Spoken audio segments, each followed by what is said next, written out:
Good morning, everyone. I'm Junaid, and my topic is on Malcolm X. Can I please get a show of hands of how many of you heard or seen the movie about Malcolm X? Okay, that's good. So, Malcolm X, the movie, it's directed by Spike Lee, and Denzel Washington starred as playing Malcolm X. And here's a picture here of Malcolm X, and next to him is Denzel Washington. In this movie, it showed a lot about Malcolm X's life and what he went through as growing up, and how it led him in the movie, showing a good visual about him going to prison, how he learned about the Nation of Islam, and ended up going to the pilgrimage of Hajj. Throughout Malcolm's life, he had several influences that changed him by helping him realize who he really is, which leading to my main points is that how Malcolm was learned and understood about the Nation of Islam and how it affected Malcolm's life. Next, Malcolm disillusioned by Elijah Muhammad and how it made him more independent. Lastly, the pilgrimage to Hajj and how this had a huge impact on his life. So I'm going into some background information about Malcolm's childhood. So Malcolm was born as Malcolm Little in 1925 in Omaha, Nebraska. Malcolm's father, who was a Baptist preacher, and the Ku Klux Klan always threatened him, which is making his family scared. So eventually making them move to Michigan, and they believed that because his father had severe head injury, so they thought that a member of the Ku Klux Klan actually killed his father, but I read in a couple articles that saying that his father actually committed suicide. So leading to after the death of his father, caseworkers sought out to turn Malcolm against his own mother and his brothers and other siblings as well, and then from them Malcolm was only 6 years old. And so they placed him into a foster home. After everything that happened, his mother underwent a nervous breakdown from which she never recovered from. So now Malcolm is living in Harlem. In 8th grade, he decided to drop out of school and live the life of crime. So he started wearing zoot suits and his nickname as being known as Detroit Red. When Malcolm was 21, he was sentenced to 6 years in prison for burglary. And so in prison, this is where he found out and learned about the Nation of Islam.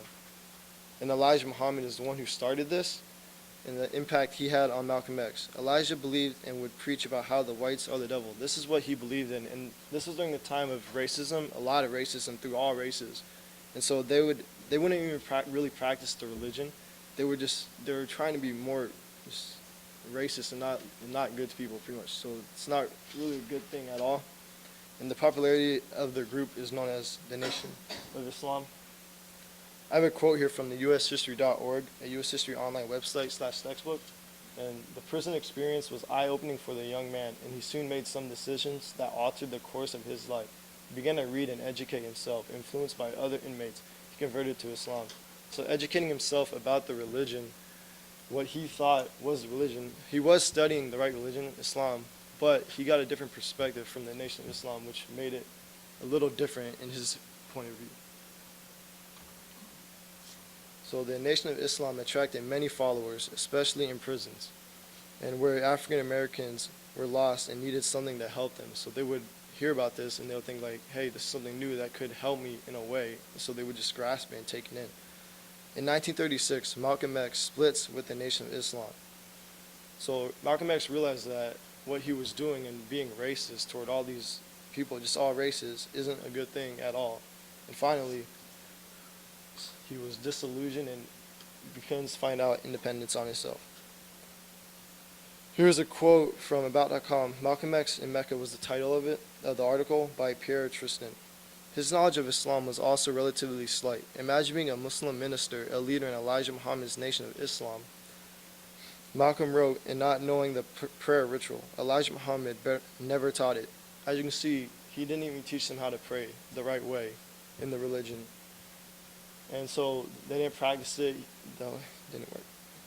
And then this disillusionment is what led Malcolm X away from the Nation of Islam and toward the truth about the religion, which he found out when he went to the pilgrimage to Hajj on April 13th, 1964. That is when Malcolm X traveled to Mecca, discovered that Orthodox Muslims preach equality of all races, and which led him to abandon the argument that whites are the devils. returning to America and changing his name to El Hajj Malik El Shabazz, he remained convinced that racism had corroded the spirit of America and that only blacks could free themselves. Finding the organization of Afro-American unity and moving toward the direction of socialism, being more involved in the community, giving out speeches about what he had to say. Here's another quote from the ushistory.org, which is, America, he wrote from Saudi Arabia on April 20th, 1964, needs to understand Islam because this is the one religion that erases the race problem from its society. He will later concede that the white man is not inherently evil, but America's racist society influences him to act evilly. He found out this on his own and realized that it wasn't other people being racist, it's just how everything was going on at that time, in that year, in those years. So, lastly, which is leading to Malcolm X's assassination. Malcolm, now more sophisticated than in his Nation of Islam days, growing more moral stature, he was assassinated at a rally of his organization in New York on February 21st, 1965. They believe that it was a member of the Nation of Islam that assassinated him, but they're not for sure. So, but at his rally, and in the movie, the Malcolm X movie, they show a really good visual of that and how he was murdered. And quoting from ushistory.com by Eric Foner and John A. Gennardi, Malcolm X had predicted that though he had but little time to live, he would be more important in death than in life. He knew that, something may lead to his death, and he was not afraid of that at all. In conclusion, I hope you understand the influences on Malcolm X's life, which in everything he went through throughout his whole life, which were the Nation of Islam and how it had a huge impact on his life, how Malcolm X was disillusioned by Elijah Muhammad, and lastly the pilgrimage to the Hajj and how it came to him seeing the truth about the religion and understanding that. Malcolm X stood for what he believed in, and throughout his whole life he had struggled and to find out who he really was. And lastly, this quote by Malcolm X, the future belongs to those who prepare for it today. Thank you.